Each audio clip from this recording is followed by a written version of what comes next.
ఇక 1984 నాటి ఢిల్లీ సిక్కు వ్యతిరేక అల్లర్ల కేసులో జీవిత ఖైదు అనుభవిస్తున్న కాంగ్రెస్ ఎంపీ సజ్జన్ కుమార్ చనిపోయారు. మాజీ ఎంపీ అయిన సజ్జన్ కుమార్ చనిపోయారు. తీహార్ జైలులో సీరియస్ హెల్త్ ప్రాబ్లమ్స్ రావడంతోనే ఆయన్ను వెంటనే సఫ్దర్జంగ్ హాస్పిటల్ కి షిఫ్ట్ చేశారు. అయితే హాస్పిటల్ తీసుకొచ్చే టైంకి ఆయన చనిపోయినట్లుగా డాక్టర్స్ కన్ఫర్మ్ చేశారు. డెత్ కు సంబంధించి ఎగ్జాక్ట్ రీజన్ ఇంకా క్లియర్ గా తెలియాల్సి ఉంది. దివంగత ప్రధానమంత్రి ఇందిరాగాంధీ హత్య తర్వాత 1984 నవంబర్ 1న ఢిల్లీలో అల్లర్లు చెలరేగాయి. నానావతి కమిషన్ రిపోర్టు ప్రకారం ఈ అల్లర్లలో 2700 మందికి పైగా సిక్కులు ప్రాణాలు కోల్పోయారు. ఈ ఇన్సిడెంట్ కు సంబంధించి సజ్జన్ కుమార్ పై టోటల్ గా 3 కేసులు రిజిస్టర్ కాగా అందులో 2 కేసుల్లో కోర్టు ఆయన దోషిగా తేల్చింది. 5 సిక్కులను మర్డర్ చేసి గురుద్వారకు నిప్పుపెట్టినటువంటి కేసులో 2018లో ఢిల్లీ హైకోర్టు ఆయనకు లైఫ్ టైం జైలు శిక్ష కూడా విధించింది. అలాగే మరో డబుల్ మర్డర్ కేసులో కూడా 2025 ఫిబ్రవరిలో కోర్టు ఆయన దోషిగా నిర్ధారించి సేమ్ సెంటెన్స్ ని అనౌన్స్ చేసింది. కాంగ్రెస్ పార్టీలో సీనియర్ లీడర్ గా ఉన్న సజ్జన్ కుమార్ ఔటర్ ఢిల్లీ నియోజకవర్గం నుంచి 3 సార్లు లోక్సభకు ఎలక్ట్ అయ్యారు కూడా.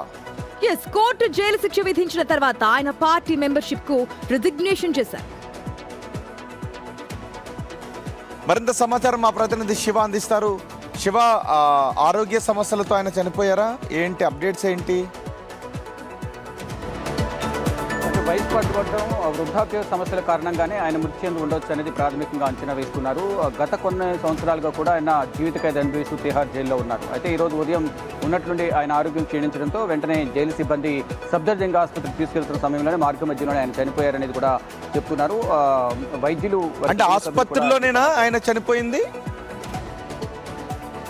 అంటే మార్గం మధ్యలోనే చనిపోయారు అనేది కూడా జైలు సిబ్బంది చెప్తున్నారు. ఆసుపత్రికి వెళ్ళిన తర్వాత వైద్యులు చనిపోయారు ఆల్రెడీ అనేది వారు ధృవీకరించినట్లు కూడా ఇటు తిహార్ జైలు సిబ్బంది చెప్తూ ఉన్నారు. ఇంకా మీరు చెప్పినట్లుగా 1984లో ఇందిరాగాంధీ హత్యానంతరం జరిగిన సిక్కు అల్లర్ల కేసులో ఈయన ప్రధాన దోషిగా తేలారు. మొత్తం 3 కేసులు ఉంటే దానిలో 2 కేసుల్లో ఆయన దోషిగా తేలారు. 1 కేసులో మాత్రమే నిర్దోషిగా ప్రకటించారు. ఢిల్లీ హైకోర్టు ఆయన జీవిత ఖైదు విధిస్తూ ఆదేశాలు జారీ చేసింది. దాన్ని సవాల్ చేస్తూ సుప్రీంకోర్టులో సజ్జన్ కుమార్ పిటిషన్ దాఖలు చేశారు. కానీ అది ఇంకా విచారణ పెండింగ్లోనే ఉంది. కానీ ఆ విచారణ పెండింగ్లో ఉండగానే ఆయన మృతి చెందారు. ఇక ప్రజెంట్ వారి కుటుంబ సభ్యులకు ఆ మృతదేహాన్ని జైలు సిబ్బంది అందించనున్నారు. అంటే సిక్కు అల్లర్లకు సంబంధించి ఆయన కీలకంగా వ్యవహరించారు. 5గురిని హత్య చేయడంతో పాటు గురుద్వారాకు నిప్పు పెట్టడంలో కీలకంగా వ్యవహరించారు. దానికి సంబంధించి విచారణ కొనసాగించిన తర్వాత 2018లో ఆయనకు వ్యతిరేకంగా ఆధారాలు వచ్చాయి. దానికి అనుగుణంగానే ఢిల్లీ హైకోర్టు ఆయనకు జీవిత ఖైదు విధించింది. దీన్ని సవాల్ చేస్తూ సుప్రీంకోర్టులో పిటిషన్ దాఖలు చేశారు. ఇంకా విచారణ కొనసాగుతుంది. ప్రజెంట్ గా ఆయన గత కాంగ్రెస్ నేతలు ఏమన్నా నివాళులు అర్పించడం అవకాశం ఉందా?